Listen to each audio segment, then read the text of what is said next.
PTI में इख्तलाफात खुलकर सामने आ गए। पेशावर के कारकुनान ने सूबाई क़यादत के खिलाफ अलम बगावत बुलंद कर दिया।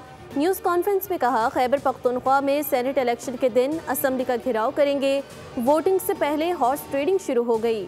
इरफान सलीम का नाम किसने और क्यों निकाला, वो इलेक्शन में हिस्सा लेंगे। वो इलेक्शन कमीशन सेनेट इलेक्शन के उम्मीदवार हैं और रहेंगे। हमारा मुतालबा ना माना गया तो वज़ीर आला हाउस के बाहर एहतजाज करेंगे।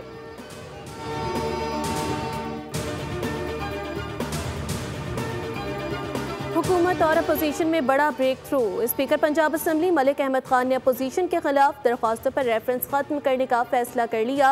हुकूमती दरख्वास्तों को मुअत्तल करने का ड्राफ्ट तैयार। रेफरेंस ड्रॉप करने का ड्राफ्ट स्पीकर पंजाब असम्बली की मंजूरी के बाद जारी किया जाएगा। अपोजिशन के 26 अरकान के खिलाफ इलेक्शन कमीशन में रेफरेंस दायर करने के लिए हुकूमती अरकान ने स्पीकर को दरख्वास्तें दे रखी थीं।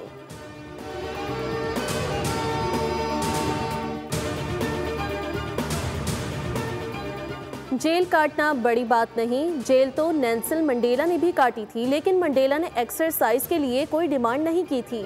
मेरे साथ वो लोग हैं जो काम करना चाहते हैं। रेहाम खान का बोल्ड रिपोर्ट्स विद बतूल में खुसूसी इंटरव्यू देखिए आज रात 8:03 पर बोल न्यूज़ पर।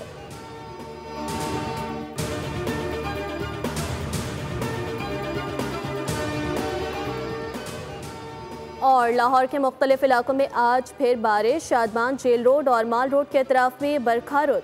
कराची समेत सिंध भर में आज रात से बारिशों की पेशगोई। NDMA के मुताबिक अगले 3 दिन के दौरान शदीद तूफ़ानी बारिशों और अर्बन फ्लडिंग का खदशा।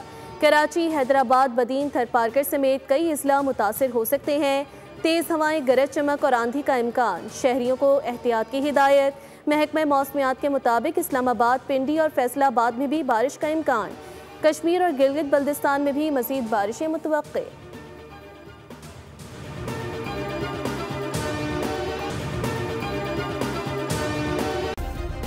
सब्सक्राइब करें और बेल दबाएं ताकि कोई खबर रह न जाए।